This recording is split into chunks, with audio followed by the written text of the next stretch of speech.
नमस्कार दोस्तों, आशा करता हूं कि आप सब लोग बेहतर होंगे। स्वागत एक बार फिर से आप सभी का एससीएस एकेडमी में। दोस्तों, मेरा नाम है पंकज शर्मा और डिस्कस करता हूं मैं आप लोगों के साथ इस क्लास में एमपीपीएससी प्रीलिम्स के सिलेबस को। एमपीपीएससी प्रीलिम्स के 10वें यूनिट पर हम वर्तमान में चर्चा कर रहे हैं। दोस्तों, लगातार इस पर हमारी ये लेक्चर सीरीज चल रही है और इस लेक्चर सीरीज में हमने इसके कई इंपॉर्टेंट टॉपिक्स को कवर कर लिया है, जिन्हें हमने यूनिट 10 नाम से प्लेलिस्ट बनाकर सेव कर दिया है। तो ऐसे लोग जो पहली बार हमारे इस YouTube चैनल से जुड़े हैं, वो लोग वहां प्लेलिस्ट में जाकर सारे लेक्चर्स को क्रम रूप से देखकर अपनी तैयारी को बेहतर कर सकते हैं। दोस्तों, क्लियर? यहां हम पूरा सिलेबस जो है पीएससी का वो कवर कर रहे हैं और जैसे ही जून स्टार्ट होगा, आपकी एग्जाम 23 जून को प्रीलिम्स की होने वाली है, तो हम 1 जून से इसके क्वेश्चंस को भी डिस्कशन करना शुरू कर देंगे, ताकि आपका जो बेस है वो अच्छे से तैयार हो जाए और एग्जाम आप बेहतर तरीके से देकर पीएससी क्वालिफाई कर सके। दोस्तों, क्लियर? आज के इस लेक्चर में हम लोग बात करने वाले हैं मध्य प्रदेश के सांस्कृतिक परिदृश्य की। विशेष तौर पर हम जनजातीय सांस्कृतिक परिदृश्य को आज देखेंगे, जिसमें हम मध्य प्रदेश के प्रमुख जो सांस्कृतिक क्षेत्र हैं, जिसमें हम लोग इंपॉर्टेंट तौर पर दोस्तों लेते हैं मध्य प्रदेश के लोक गायन। ये लोक गायन देखेंगे, जनजातीय व्यवस्था से इसको जोड़कर देखेंगे, फिर लोक नाट्य देखेंगे, इनको भी जनजातीय व्यवस्था से जोड़कर देखेंगे, और फिर लोक नृत्य देखेंगे और इनको भी जनजातीय व्यवस्था से जोड़कर देखेंगे। क्योंकि यूनिट 10 जो है वो कंप्लीटली बोल सकते हैं कि मध्य प्रदेश में जनजातीय व्यवस्था पर ही आधारित है और इससे रिलेटेड आपको क्वेश्चंस पूछे जाते हैं। 10 क्वेश्चन आएंगे, 20 नंबर मिलेंगे और हमारे इस यूट्यूब चैनल के माध्यम से आप जब तैयारी करोगे तो ये 20 नंबर आपके सिक्योर कर लोगे। दोस्तों, क्लियर? एक एक करके इन तीनों टॉपिक पर हम लोग डिस्कशन करने वाले हैं।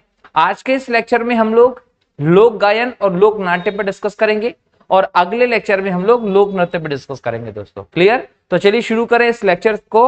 और इस लेक्चर में हम सबसे पहले बात करते हैं निमाड़ क्षेत्र की। दोस्तों, ये याद रखिएगा कि हम लोग भले ही लोक गायन की बात कर रहे हो या हम लोक नाट्य की बात करें या हम लोक नृत्य की बात करें, ये जो तीनों क्षेत्र हम लोग देखेंगे, इन तीनों को हम 4 अलग अलग क्षेत्रों के हिसाब से देखने वाले हैं।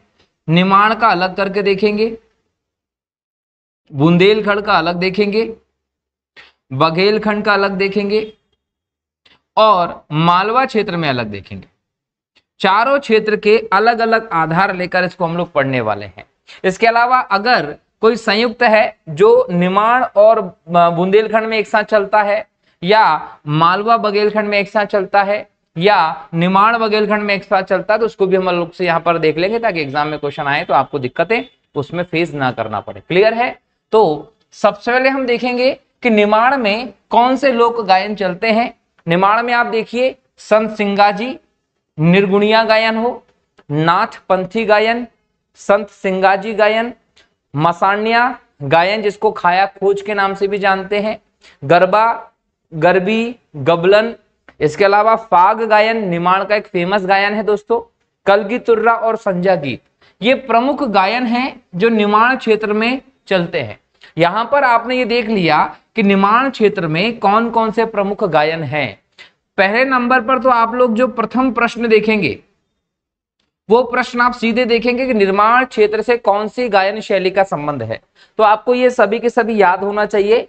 ये सभी वो चीजें हैं जो निमाड़ के गायन संबंध रखती है। दोस्तों, बराबर है? तो निमाड़ क्षेत्र में ये चीजें हैं। इसके बाद हम देखें तो मालवा क्षेत्र में आपको भरथरी गायन देखने को मिलता है, तेजाजी कथा का गायन देखने को मिलता है, निर्गुणी भजन गायन देखने को मिलेगा, संजा गीत का गायन देखने को मिलेगा। हीड़ गायन जो है ये एक इंपॉर्टेंट गायन शैली है जो हमें मालवा में दिखाई पड़ती है। बरसाती वार्ता जो है ये भी एक इंपॉर्टेंट है जो खासकर वर्षा ऋतु पर होता है दोस्तों, और भोपे गायन चलता है। क्लियर? तो ये सभी मालवा की गायन शैलियां हैं, ये ध्यान रखना है।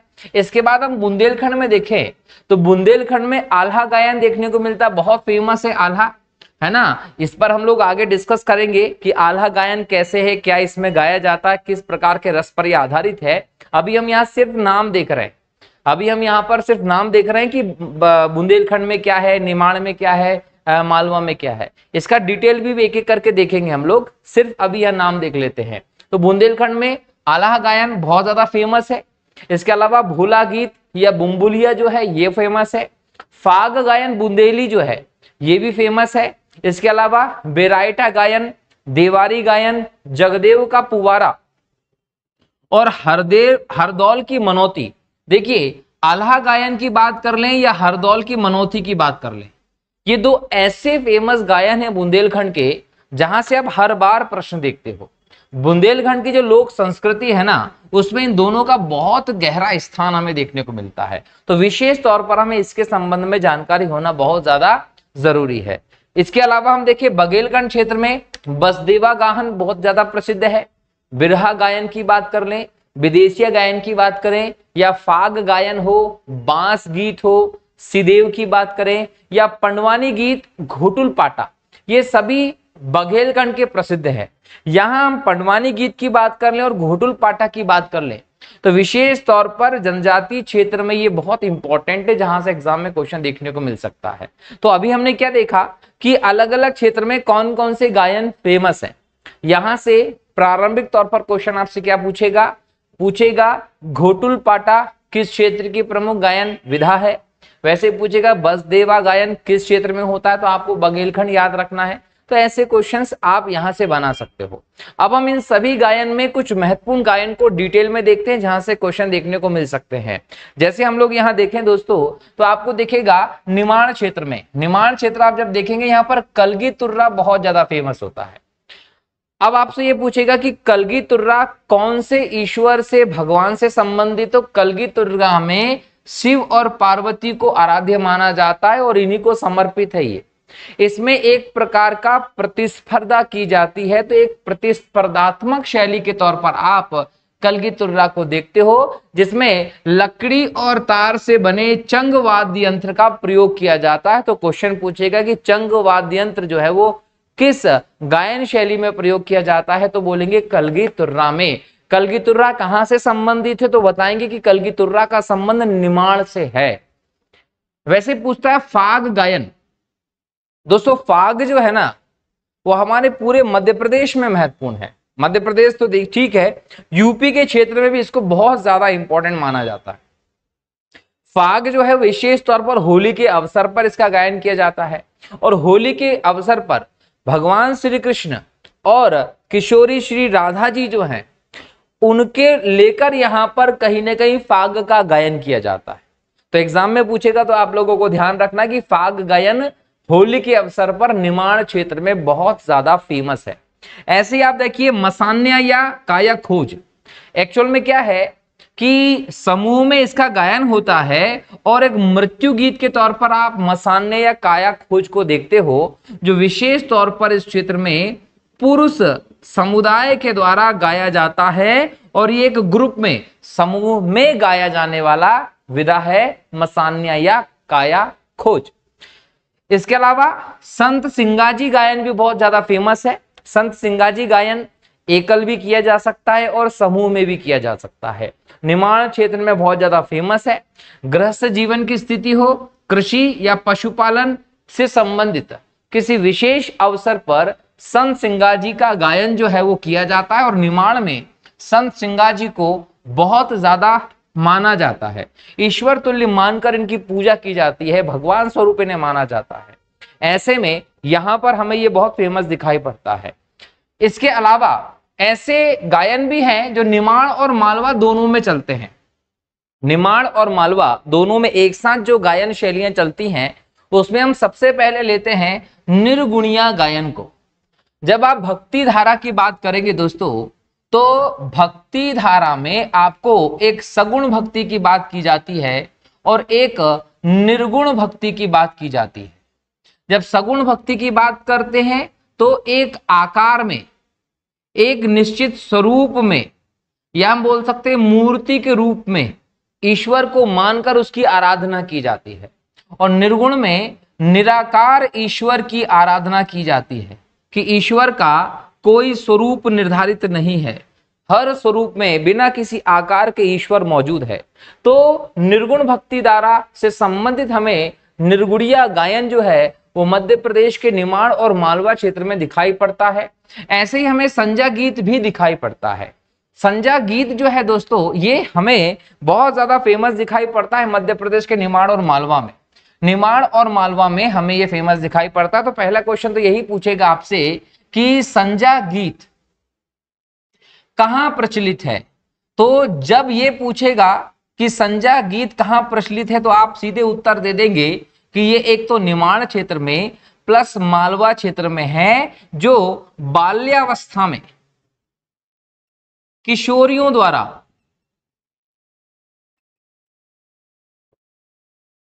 गाया जाता है।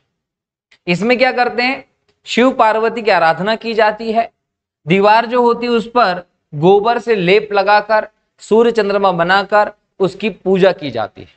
तो ये जो गायन है संजा गीत का, ये निमाड़ मालवा दोनों में चलता है। लावनी विशेष रूप से जाना जाता है।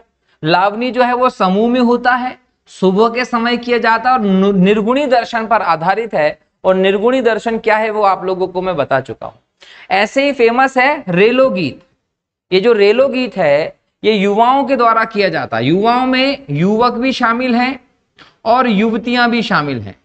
तो युवक युवतियां युवा अवस्था में मिलकर रेलो गीत का गायन करती हैं और ये विशेष तौर पर भील और कोरकू जनजाति से संबंधित होता है दोस्तों। तो एग्जाम में क्वेश्चन पूछेगा कि रेलो गीत कहां है, तो निमाड़ में भी चलता है और मालवा में भी चलता है। लेकिन जो रेलो गीत है वो विशेष तौर पर हमें भील और कोरकू जनजाति से संबंधित दिखाई पड़ता है। एक अन्य इंपॉर्टेंट गायन की बात करेंगे दोस्तों, ये मालवा के गायन आ गए जिसमें आप लोग हीड़ गायन को देखते हो। तो अगर एग्जाम में पूछा जाता है कि हीड़ गायन क्या है, तो हीड़ गायन होली के अवसर पर, जन्माष्टमी के अवसर पर देखें, श्रावण महीना आता है, नवरात्रि आएगी, गोवर्धन की पूजा दिवाली के अवसर पर करते हैं, तो इन सभी विशेष अवसरों पर हीड़ गायन गाया जाता है।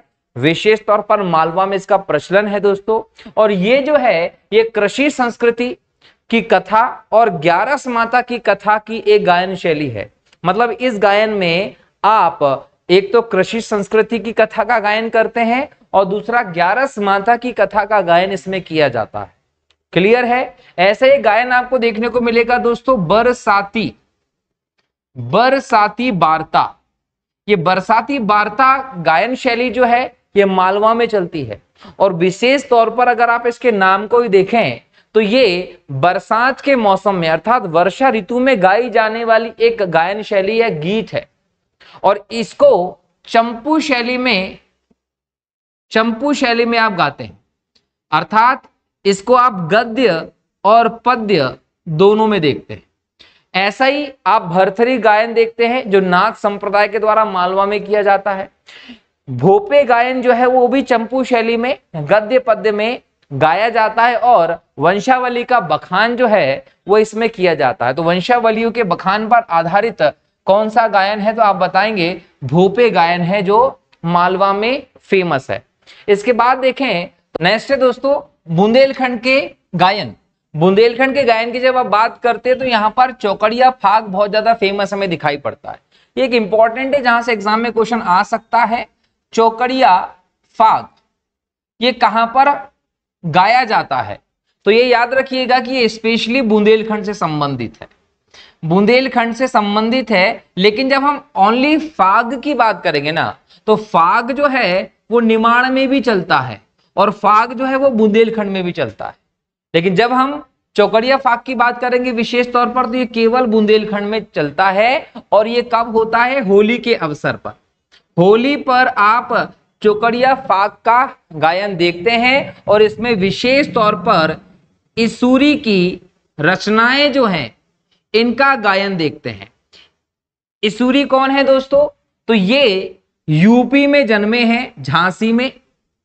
लगभग हम देखें 1838 के आसपास, और ये यहाँ के लोक कवि माने गए हैं और लोक गायन पर इनकी कई सारी रचनाएं हैं जिसको बुंदेलखंड के क्षेत्र में होली के अवसर पर चौकड़िया फाग के दौरान गाया जाता है।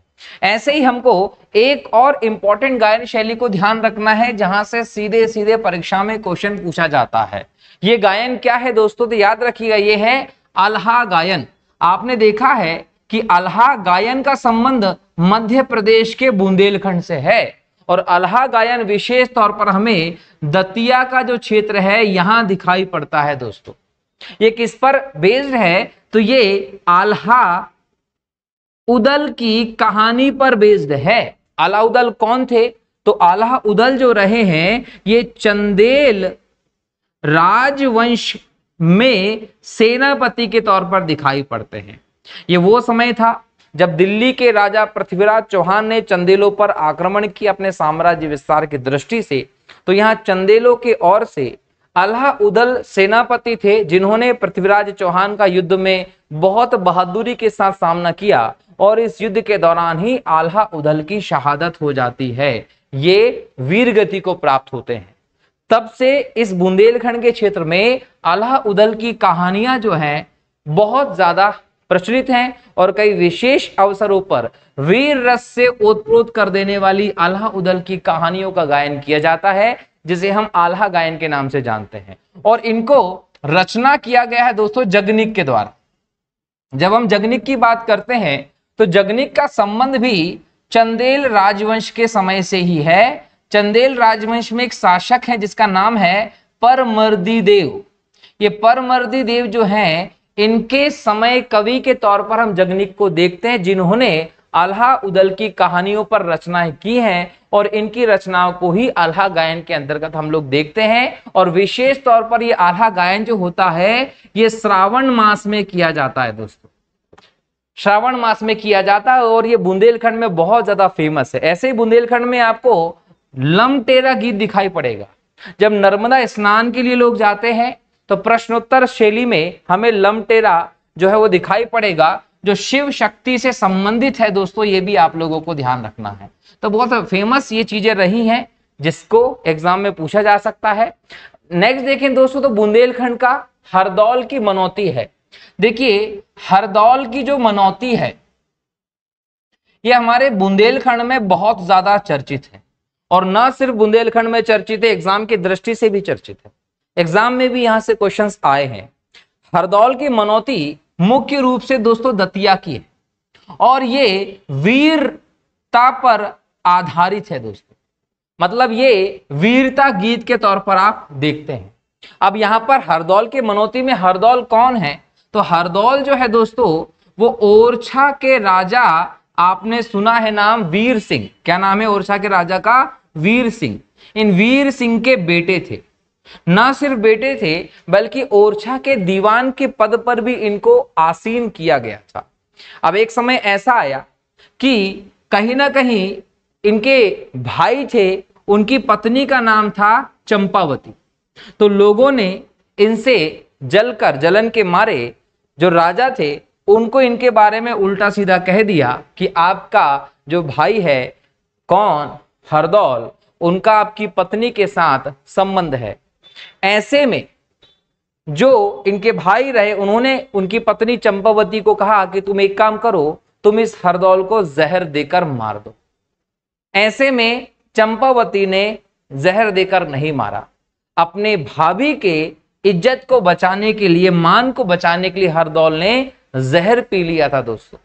इस प्रकार से हम हरदौल को इस क्षेत्र में देखते हैं और तब से इस दतिया के क्षेत्र में हरदौल की मनौती जो है दोस्तों इसको मनाया जाता है और ये बहुत फेमस है दतिया के क्षेत्र में, जिसे आप हरदौल की मनौती के तौर पर देखते हैं। बराबर। चलिए इसके बाद हम बघेलखंड की बात करते हैं। बघेलखंड में जो सबसे फेमस है दोस्तों वो है बसदेवा गायन। बसदेवा गायन कथाओं और गाथाओं का गायन है। इसमें श्रवण कुमार की कथा हो, रामायण की कथा हो, श्री कृष्ण की कथा, इनका गायन किया जाता है। बिरहा गायन जो है वो सवाल जवाब शैली में गायन होता है, दुख प्रकट करते हैं। विदेशिया गायन बहुत ज्यादा यहाँ फेमस होता है दोस्तों। ये जंगल में गाया जाता है। जनरली जो गडरिया है, जो कोटवार है, जो तेली जाति के लोग होते हैं वो इसको गाने में एक्सपर्ट माने जाते हैं। वैसे ही बांस गीत मोरध्वज और कर्ण के गीतों पर आधारित है और ये महिला केंद्रित गीत माना जाता है दोस्तों, ध्यान रखिएगा, जिसका गायन बघेलखंड के क्षेत्र में प्रचलित है। ठीक है। ऐसे ही हम देखते हैं पंडवानी। पंडवानी जो है वो गोंड आदिवासियों की एक शाखा प्रधान के द्वारा गाया जाता है। पांडवों की कथाओं पर आधारित है और तीजन बाई इसकी पहली महिला कलाकार है। ये तीनों चीजें याद रखिएगा, एग्जाम में पूछेगा कि पंडवानी कहां प्रचलित है, तो पंडवानी जो है ये बघेलखंड में फेमस है। क्लियर? और कौन करता है इसको, तो गोंड आदिवासी जो लोग हैं इनकी एक शाखा है जिसका नाम है प्रधान, इसके द्वारा होता है। क्या गाते हैं इसके अंतर्गत, तो पांडवों की कहानियां इसमें गाई जाती हैं। और पांडवों की जो कहानियां गाई जाती हैं इस पंडवानी में, इसकी फेमस कौन कलाकार रही है, तो तीजन बाई इसकी फेमस कलाकार रही है। यहां से क्वेश्चन पूछा जाता है। क्लियर है? ऐसा ही आता है घोटुल पाटा, गोंड जनजातियों के द्वारा मृत्यु के अवसर पर जो बुजुर्ग हैं वो इस घोटुल पाटा का गायन करते हैं। मतलब एक प्रकार का ये क्या है दोस्तों, ये एक मृत्यु गान के तौर पर देखा जाता है। ददरिया बैगा बहुल क्षेत्र में सामूहिक सवाल जवाब शैली में किया जाने वाला गायन है। ढोला मारू गीत, ढोला मारू की कथा का संबंध दोस्तों राजस्थान से है, राजस्थान से। और ये कथा जो है ढोला मारू की, ये बेसिकली मध्य प्रदेश की पृष्ठभूमि को भी छूती है। मध्य प्रदेश में जो नरवर है, यहाँ नल राजा का कहीं ना कहीं शासन था और इनके जो पुत्र थे उनका विवाह बोल सकते बीकानेर की छोटी सी राजकुमारी से हो गया था। और बीकानेर की राजकुमारी और नल राजा के पुत्र इस समय 2-3 साल की अवस्था में ही थे, इनकी शादी कर दी गई थी। लेकिन जैसे जैसे बड़े होते चले गए इनको गौना नहीं किया गया, विदाई नहीं की गई थी, अलग अलग ही रहते थे। तो नल राजा के पुत्र जो थे उनकी शादी किसी और लड़की से हो जाती है, जबकि बीकानेर की जो राजकुमारी वो इनका इंतजार ही करते रहती है। ऐसे में कई सारे प्रयासों के बाद ढोल वाले को भेजकर कहीं ना कहीं ये संदेश पहुंचाया जाता है और बाद में ये दोनों एक दूसरे को पहचानते हैं और बाद में एक होते हैं। तो ये कथा जो है वो ढोला मारू कथा के नाम से फेमस है, जो बेसिकली राजस्थान में ज्यादा हम लोगों को देखने को मिलती है। तो ढोला मारू की जो कथाएं वो एक प्रेम कथा है दोस्तों, जिसका गायन जो है वो मालवा, निमाड़ और बुंदेलखंड क्षेत्र में विशेष अवसर पर किया जाता है। तो इसके संदर्भ में आपसे पूछेगा कि ढोला मारू कहां चलता है, तो आप याद रखेंगे कि मालवा में भी है और निमाड़ में भी है और बुंदेलखंड में भी है।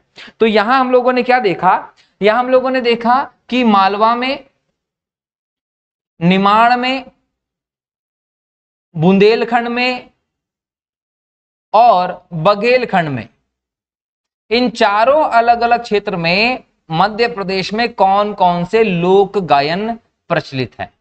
ये लोक गायन से कैसे प्रश्न पूछे जा सकते हैं मैंने वो भी आप लोगों को बता दिया, और कौन से लोक गायन फेमस है मैंने वो भी बता दिया। अब हम लोग डिस्कस करते हैं दोस्तों लोक नाट्य को लेकर। जैसे अलग अलग क्षेत्र में लोक गायन चलता है ना, वैसे ही मध्य प्रदेश के अलग अलग क्षेत्र में लोक नाट्य का भी प्रचलन है दोस्तों। तो यहां हम सबसे पहले देखते हैं कि कौन कौन से लोक नाट्य है। जैसे निमाड़ में गम्मत एक फेमस लोक नाट्य है।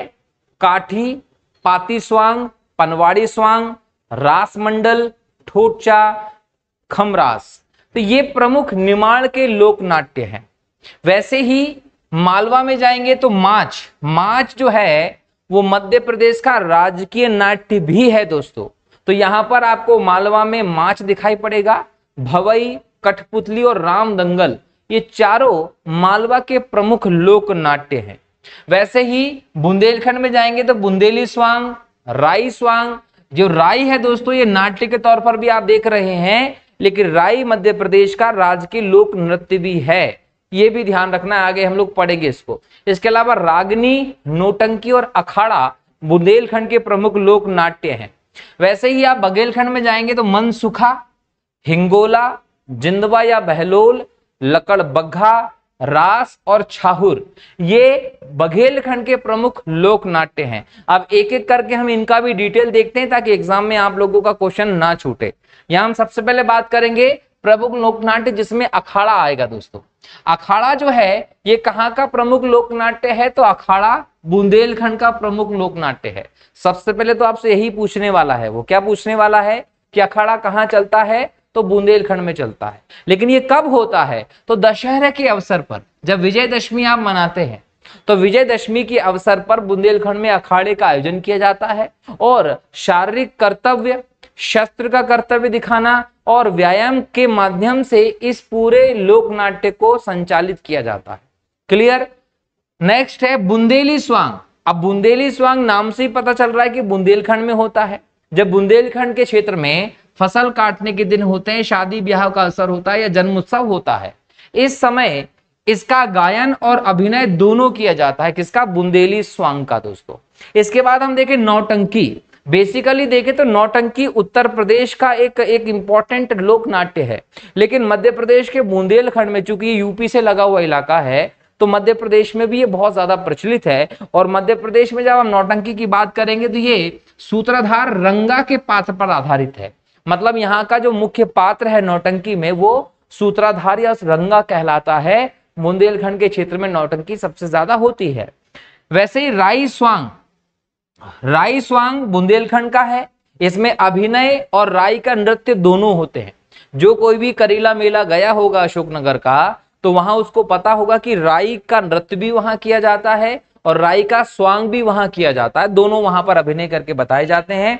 वैसे ही पनवाड़ी स्वांग जो है ये निमाड़ में चलता है। पनवाड़ी स्वांग कहाँ चलता है दोस्तों? तो निमाड़ में चलता है और महिलाओं के द्वारा विवाह के अवसर पर प्रदर्शित किया जाने वाला इंपॉर्टेंट स्वांग है। कौन सा? पनवाड़ी स्वांग। तो एग्जाम में आपसे पूछने वाला है कि अखाड़ा कहाँ है? तो बुंदेलखंड में। बुंदेली स्वांग कहाँ है? तो बुंदेलखंड में। नौटंकी कहाँ है? तो बुंदेलखंड में। राई स्वांग कहाँ है? तो बुंदेलखंड में।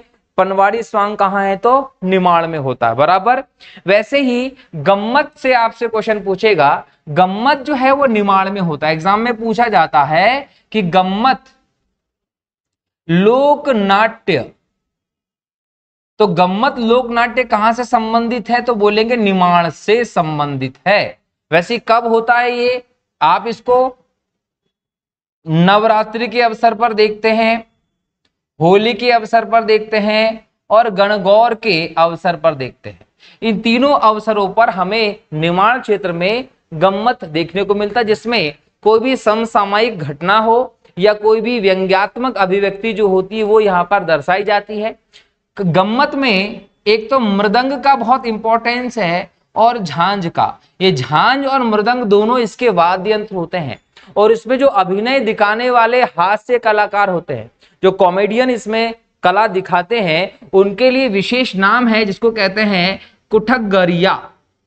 तो एग्जाम में अगर पूछे कि कुठगरिया का संबंध किससे है तो आप बताएंगे गम्मत से है, क्योंकि गम्मत में जो कलाकार होता है, जो हंसाने का काम करता है लोगों को, वो कुठगरिया कहलाता है। वैसे ही एक चलता है दोस्तों छाहुर। छाहुर बंघेलखंड में चलता है। छाहुर का प्रदर्शन दीपावली से गोपाष्टमी तक किया जाता है। अहीर, तेली, कुम्हार जाति के लोग इसको करते हैं। पुरुष जो होते हैं वो स्त्री के किरदार निभाते हैं, मतलब इसमें स्त्रियां नहीं शामिल होती, पुरुष ही स्त्रियों का भेष धारण कर कर आकर इसको कहीं ना कहीं प्ले करते हैं। और भगेली छाहुरा जो है वो नाट्य जो है ये शौर्य, प्रेम और श्रृंगार पर आधारित है। ये भी आप लोगों को पता होना चाहिए। मतलब छाहुर विशेष तौर पर दिवाली को जो होता है ये शौर्य का, प्रेम का और श्रृंगार का प्रतीक है। नेक्स्ट है मनसुखा। मनसुखा जो है बघेलखंड का प्रसिद्ध लोक नाट्य है। इसमें जो विदूषक है, मतलब जो बोलने वाला है, उसकी गोपियों के साथ नोक झोंक को दर्शाया जाता है और छेड़छाड़ को दर्शाया जाता है। जो इसमें मनसुखा है ना, ये मनसुखा ही विदूषक होता है और इस मनसुखा को गांव का मनसुख लाल भी कहते हैं, जो कृष्ण लीला पर आधारित अभिनय यहाँ दिखाता है। ऐसे ही चलता है दोस्तों हिंगोला। हिंगोला का प्रदर्शन भी बघेलखंड में होता है। इसके लिए कोई विशेष मंच नहीं होता, ये मंच रहित नाट्य है जो दो दलों में गीतों की नोक झोंक के रूप में प्रदर्शित किया जाता है। अलग अलग दल बना लेते, दोनों दलों में गीत गा गा कर आपस में झगड़ा दर्शाया जाता है और नट नटी के साथ साथ दर्शक भी इसमें भाग ले लेते हैं। अभिनेता तो है ही, लेकिन उसमें दर्शक भी शामिल हो जाते हैं। इसकी इंपॉर्टेंट विशेषता है। पाती स्वांग निमाड़ में होता है। ये गणगौर के अवसर पर महिलाओं के द्वारा किया जाता है और गांव में लड़कियां 9 दिन तक इस स्वांग को चलाती हैं, इसमें अभिनय करती हैं। बराबर। नेक्स्ट है दोस्तों काठी। काठी भी निमाड़ का एक इंपॉर्टेंट लोक नाट्य है। ये जो 11 होती है दिवाली के समय, वहां से हम देखें तो महाशिवरात्रि का जो अवसर है तब तक हमें दिखाई पड़ता है। जिंदवा, जिसको बहलोल भी कहते हैं, यह बघेलखंड में होता है। विवाह के अवसर पर महिलाओं के द्वारा किया जाने वाला नाट्य है ये। लकड़ बग्घा, लखड़ बग्घा जो है ये बघेलखंड का फेमस है। शादी के बाद इसको किया जाता है। मनुष्य एवं पशु के हार्दिक योग का खुले मंच का अभिनय यहाँ पर किया जाता है। रास मंडल निमाड़ में फेमस है, जो जन्माष्टमी के अवसर पर होता है। सभी स्त्री पात्रों को की भूमिका भी इसमें पुरुष ही निभाते हैं, मतलब इसमें स्त्रियां शामिल नहीं होती। जो पुरुष होते हैं वो स्त्रियों का भेष धारण करके इसका अभिनय करते हैं। एक रास जो है वो बुंदेलखंड के ग्रामीण इलाकों में होता है, जिसमें राधा कृष्ण और गोपियों के प्रसंग को दर्शाया जाता है। दोस्तों ये ध्यान रखिएगा। ऐसे ही ठोठिया, ठोठिया जो लोक नाट्य है वो निमाड़ में होता है। यहाँ देखने वाले कलाकार, जो देखने वाले दर्शक होते हैं वो भी महिलाओं को अनुमति होती है और करने वाले भी महिलाएं होती हैं। पुरुषों की यहाँ पर नो एंट्री है। माच की बात करें दोस्तों, जब हम माच की बात करते हैं तो याद रखिएगा कि माच जो है वो मालवा में फेमस है, और माच को मध्य प्रदेश का राजकीय लोक नाट्य भी घोषित किया गया। दोस्तों याद रखिएगा, राजकीय नाट्य है ये। और ये कितना पुराना है तो 300 वर्ष पुराना है, मतलब माच का जन्म आज से 300 साल पहले हुआ है। और सिद्धेश्वर सेन, याद रखिएगा कि सिद्धेश्वर सेन जो है वो माच के प्रमुख कलाकार माने जाते हैं। लकड़ी का ऊंचा मंच बनाया जाता है और उस मंच पर विभिन्न प्रकार के खेल दर्शाए जाते हैं। इसमें ढोलक और सारंगी को प्रमुख वाद्य यंत्र के तौर पर आप देखते हैं। और माच के प्रणेता कौन है तो याद रखिएगा, उज्जैन के गुरु बाल मुकंदव जी इसके प्रणेता माने जाते हैं। विशेष तौर पर माच का जो उद्भव हुआ है दोस्तों वो भी हमको उज्जैन से ही दिखाई पड़ता है, ये भी ध्यान रखिएगा। ऐसे ही एक होता है खमरास। ये खमरास निमाड़ में फेमस है। इसे रास लीला भी कहा जाता है और ये जन्माष्टमी के अवसर पर विशेष रूप से दिखाया जाने वाला लोक नाट्य होता है दोस्तों, बराबर। चलिए नेक्स्ट हम देखें तो यहां पर है कठपुतली। कठपुतली जो है ये मालवा का लोक नाट्य है। इसको कठपुतली नृत्य लोक नाट्य की एक शैली के तौर पर देखते हैं। लकड़ी, धागे, गुड़ियों द्वारा जीवन के अभिन्न अलग अलग प्रसंगों को इसमें दिखाया जाता है, तो ये बहुत फेमस है मालवा में। राम मंगल भी मालवा का प्रमुख लोक नाट्य है दोस्तों। मालवा का प्राचीन लोक नाट्य के तौर पर हम राम मंगल को देखते हैं, जिसमें धर्मासान जी का महत्वपूर्ण योगदान दिखाई पड़ता है। खम्ब स्वांग जो है वो एक महत्वपूर्ण लोक नाट्य है मध्य प्रदेश का, जो कोरकू जनजाति करती है। नवरात्रि से देव प्रबोधनी एकादशी के अवसर तक इसको किया जाता है और इसमें मेघनाथ की पूजा की जाती है। ये वही मेघनाथ है जो रावण का पुत्र है दोस्तों, बराबर। भवई जो है वो झाबुआ के आसपास के इलाकों में होता है, लेकिन भवई मूलतः गुजरात का है दोस्तों, ये ध्यान रखिएगा। भवई को प्रारंभ करते हैं तो इसमें सबसे पहले गणपति की पूजा की जाती है, फिर अंबे माता की पूजा की जाती है और बाद में फिर इसको सब मिलजुल कर आयोजन करते हैं भवई का। ऐसे ही आपको देखिएगा कर्मा। कर्मा जो है वो बैगा जनजाति का लोक नाट्य है। विशेष तौर पर दशहरे से वर्षा ऋतु तक नृत्य और गायन यहाँ पर आपको देखने को मिलते हैं। रागिनी ग्वालियर का प्रमुख लोक नाट्य है। विशेष तौर पर सहरिया जनजाति की जो औरतें हैं वो इसको कहीं ना कहीं बोल सकते हैं दर्शाती हैं दोस्तों। तो ये हमने मध्य प्रदेश के प्रमुख लोक नाट्य देखे। आज के इस लेक्चर में हमने मध्य प्रदेश के लोक नाट्य भी देख लिए हैं और आज ही के इस लेक्चर में हम लोगों ने मध्य प्रदेश के प्रमुख लोक गायन भी देख लिए दोस्तों। अब हमारा एक सेक्शन बचा हुआ है लोक नृत्य का, तो अगले लेक्चर में हम लोग इस लोक नृत्य वाले सेक्शन को देखेंगे। क्योंकि ये बहुत सारे हैं, इसमें हम लोगों को जनजातीय नृत्यों को अलग करके देखना और मध्य प्रदेश के लोक नृत्य को अलग करके देखना है, तो ऐसे में इसका एक लंबा लेक्चर होगा। इसी के चलते मैंने इस लेक्चर में इसको ऐड नहीं किया है। अगले लेक्चर में हम लोग फिर से मिलने वाले हैं और मध्य प्रदेश के लोक नृत्यों पर डिस्कशन करेंगे। तो दोस्तों तब तक के लिए बहुत बहुत शुक्रिया आप सभी का। जय हिंद, जय भारत, वंदे मातरम दोस्तों, जय श्री राम।